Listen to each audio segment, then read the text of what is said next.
Indira Gandhi, the saint or billionaire to India. There are two different views of the life and death of Indira Gandhi. People loved her, and many people hated her. This led to her assassination in 1984. The speech focuses on her life, different aspects of what were considered accomplishments, but also what is seen as grave misdeeds on her part. According to biography.com, Indira Gandhi was born November 19th, 1917, to a prominent political family.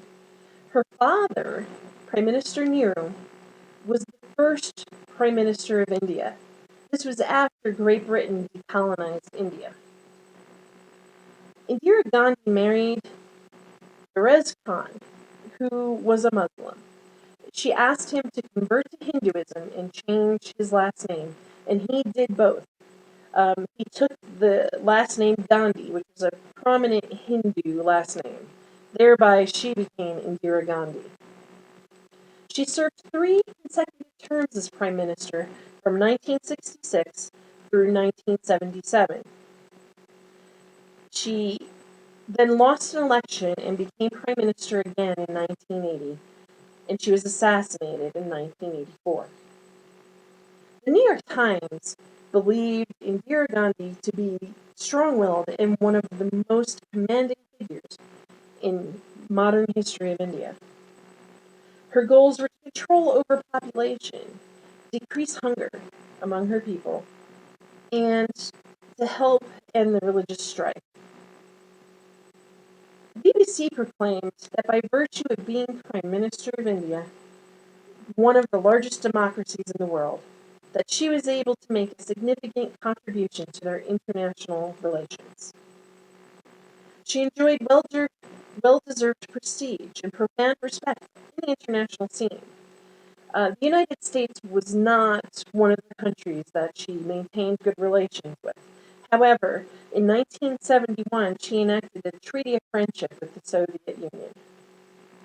In 1974, India exploded its first nuclear device underground.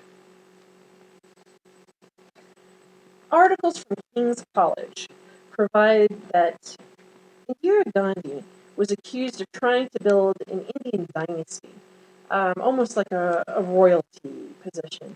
She wanted to have her son or, you know, her children after her succeed her. Her son died in a mysterious plane crash in 1980. In 1971, the Third War with Pakistan over the contested Kashmir region and the formation of Bangladesh. This area is still in contest and battled over. In 1975, she was found guilty of illegal election practices. They asked for her resignation. However, she did not comply. She declared instead a state of emergency. She imprisoned over 1,000 of her political foes. She revoked constitutional rights, and the media was strictly censored. Articles from UCLA showed that as a prime minister, she enacted forced sterilization of thousands of her population. She demolished what she considered slums and left people homeless, trying to control the population and hunger in her country. In 1977, she held a free election, and she thought that she would win. However, she did not. Though in 1980 she was re-elected as Prime Minister. The year prior to her death, she ordered an attack on the Sikhs' most holy place of worship in Punjab called the Golden Temple.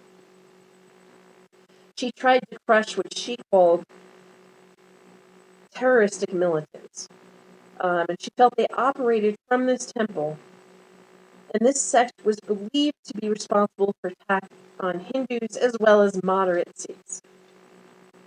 The leader of this organization was killed, and she removed the terrorists from the temples. However, she became hated by all Sikhs.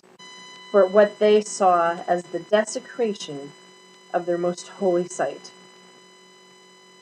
They called for the death of her as well as family members, and she was killed in 1984, or assassinated, rather, by Sikh bodyguards who claimed to be avenging the insult to all Sikhs.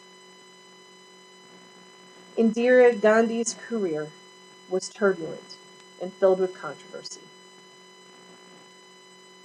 Was Indira Gandhi the saint or the villain of India? Well, unfortunately, her attacks on human rights, her grab for power, and her corruption will be what she's remembered for. I believe it is this legacy that in fact answers that question.